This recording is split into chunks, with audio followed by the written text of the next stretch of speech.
வணக்கம் மக்களே. இந்த வீடியோவில் நம்ம என்ன செய்தி பார்க்க போகிறோம்னா, இடிக்கப்பட்ட கட்டிடம் ஆக்கிரமிப்பு இல்லையாம். நாகார்ஜுனா கொடுத்த விளக்கம் பாருங்க. இணையதளத்தில் வைரலாகும் வீடியோ. என்ன தகவல், என்ன செய்தின்னு வாங்க இந்த வீடியோவில் விரிவாக பார்க்கலாம். அதுக்கு முன்னாடி முதன்முறையாக நம்ம சேனலை பார்க்குறீங்கன்னா சப்ஸ்கிரைப் பண்ணாதவங்கெல்லாம் சப்ஸ்கிரைப் பண்ணிக்கோங்க. பெல் பட்டன் சிம்பல் அமைக்கி நம்ம சேனலோட நோட்டிஃபிகேஷனை எனபிள் பண்ணிக்கோங்க. நாங்கள் போடுற வீடியோ உங்களுக்கு உடனுக்குடனே வந்து சேரும். வாங்க என்ன தகவல்னு இந்த வீடியோவில் விரிவாக பார்க்கலாம். தெலுங்கானா மற்றும் ஆந்திரா மட்டுமில்லாமல் ஒட்டுமொத்த தென்னிந்தியாவையும் தற்போது பரபரப்பாக பேசி வரும் விஷயங்கள் மிகவும் முக்கியமானது கருதப்படுவது தெலுங்கு நடிகர் நாகார்ஜுனாவுக்கு சொந்தமான மண்டபம் இடிக்கப்பட்டுள்ளது என்பதுதான். குறிப்பாக இந்த மண்டபம் ஏரியை ஆக்கிரமித்து கட்டப்பட்டுள்ளது என இந்த இடிப்பு நடவடிக்கை மேற்கொள்ளப்பட்டதாக அங்கிருந்து வரும் தகவல்கள் தெரிவிக்கின்றன. இந்த நிலையில் தனக்கு சொந்தமான கட்டிடம் இடிக்கப்பட்டது தொடர்பாக நாகார்ஜுனா தனது வேதனையும் வெளிப்படுத்தியுள்ளார். அதில் ஒரு அங்குலம் நிலம் கூட ஆக்கிரமிப்பு நிலம் இல்லை என நாகார்ஜுனா அந்த வீடியோவில் குறிப்பிட்டிருக்காரு. தெலுங்கானா மாநிலத்தின் தலைநகர் ஹைதராபாத்தில் உள்ள நடிகர் நாகார்ஜுனாவுக்கு சொந்தமான கட்டிடத்தை அதிகாரிகள் இன்று, அதாவது ஆகஸ்ட் 24 இடித்து தள்ளியிருக்காங்க. ஹைதராபாத்தில் உள்ள மாதப்பூர் என்ற பகுதியில் தம்மடி குந்தா என்ற ஏரி உள்ளது. இந்த ஏரியை ஒட்டியுள்ள பகுதியில் என் கவுனிஷன் என்ற பெயரில் அரங்கம் ஒன்றை நடிகர் நாகார்ஜுனா கட்டியிருந்தார்.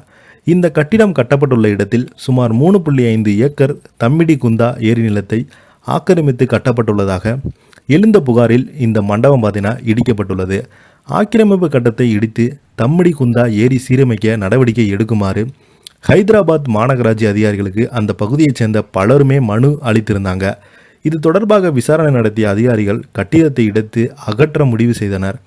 இதன்படி காவல்துறையினர் பலத்த பாதுகாப்புடன் ஜேசிபி இயந்திரனுடன் வந்த காவல்துறையினர் அதிகாரிகள் நாகார்ஜுனாவுக்கு சொந்தமான கட்டிடத்தை இடித்து தரமட்டமாக்கி மேலும் இந்த பகுதியை செல்லும் அனைத்து சாலைகளையும் மூடியிருக்காங்க.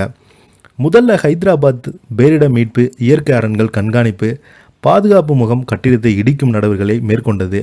இந்த முகாமை கடந்த ஜூலை மாதம்தான் தொடங்கப்பட்டது. இந்த நிலையில் பெரும் நடிகர் நாகார்ஜுனாவுடன் இருந்து தனது மீட்பு பணிகளை துவங்கியது பலரது கவனத்தையும் ஈர்த்துள்ளது. இதனால் பார்த்தீங்கன்னா நாகார்ஜுனாவின் கன்வென்ஷன் மண்டபமானது அதிநவீன உள்கட்டமைப்பு மற்றும் தொழில்நுட்பத்துடன் அமைக்கப்பட்டது. இதனுடன் மொத்தம் 3 கல்யாண மண்டபங்களும் அதற்கு ஏற்ற பார்க்கிங் ஏரியாவும் இருந்தது. இந்த கட்டிடத்தில் திருமணம், நிச்சயதார்த்தம், குடும்ப விழாக்கள் மட்டும் இல்லாமல் அரசியல் கட்சி நிகழ்ச்சியும் நடந்துள்ளது. இவை அனைத்துமே அரசியல் தலைவர்கள், சினிமா நட்சத்திரங்கள் மற்றும் தொழிலாளர்கள் வீட்டு விசேஷங்கள் நடைபெற்று வந்தது.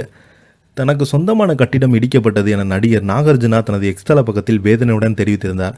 அதில் என் கவுன்ஷன் கட்டிடம் முழுவதுமே எனது சொந்த நிலத்தில் கட்டப்பட்டது. அது எந்த விதமான முன் அறிவிப்பும் இல்லாமல் இடிக்கப்பட்டது வேதனை அளிக்கிறது.